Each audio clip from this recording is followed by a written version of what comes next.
The death of regulation by ambiguity. The SEC and CFTC just signed a joint administrative order that effectively ends the era of surprise lawsuits against protocol developers. Under this new mandate, every digital asset in the United States must now be filed under one of 5 specific structural categories by July. This isn't a suggestion or a guideline. It is a hard technical and legal filter that replaces the 80-year-old Howey test with a modern framework built for distributed ledgers. For the first time since 2009, developers have a roadmap that tells them exactly which agency has jurisdiction before they even write their first line of code. This shift from enforcement to taxonomy changes the fundamental engineering requirements for launching a network in the US, and the most critical distinction starts with the decentralized commodity threshold. Category 1 and the 20% rule. The first category, decentralized commodities, relies on a strict mathematical audit rather than a vague sense of community. To qualify for CFTC oversight, a protocol must prove through an on-chain verification that no single entity or affiliated group controls more than 20% of the circulating supply or voting power. If a project fails this 20% test, it is automatically relegated to Category 2, which carries much heavier disclosure requirements.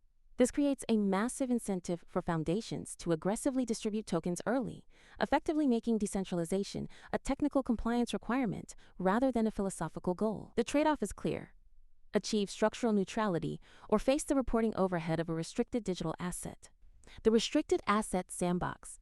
Category 2 covers what the ruling calls restricted digital assets, designed for projects that are still moving toward decentralization. These tokens can be traded on registered platforms, but the issuing entity must provide quarterly audits of their smart contract permissions and treasury movements.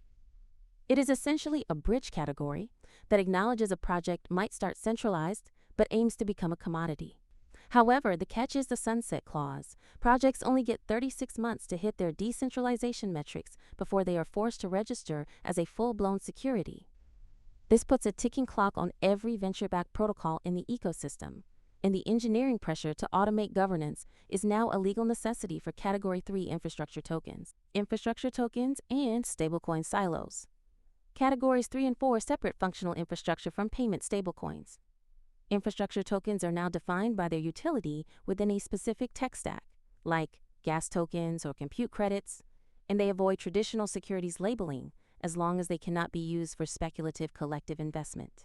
Stablecoins, meanwhile, are now strictly under the purview of the Federal Reserve and the OCC, requiring one-to-one liquid reserves. This silos the banking side of crypto away from the engineering side. While this provides a clear path for institutional stablecoin issuers, critics argue it creates a tiered system where only the largest players can afford the compliance costs for Category 5 hybrids. The great repricing of regulatory risk. This 5-category taxonomy signals that the U.S. government has moved from trying to stop the technology to trying to capture it within a rigid administrative box.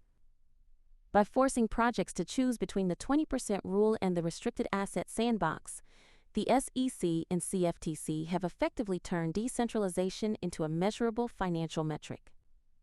For builders, this means the permissionless startup model is dead in America. You now build for a specific bucket from day one. For the broader market, this is a massive repricing event where assets are being valued based on their jurisdictional safety rather than their narrative. The immediate result is a flight toward Category 1 commodities as exchanges begin delisting tokens that cannot pass the 20% audit. Watch the upcoming May 15th deadline for the first round of mandatory self-classifications, as that will reveal which protocols are actually decentralized and which have been hiding behind the veil of a DAO. Subscribe for more.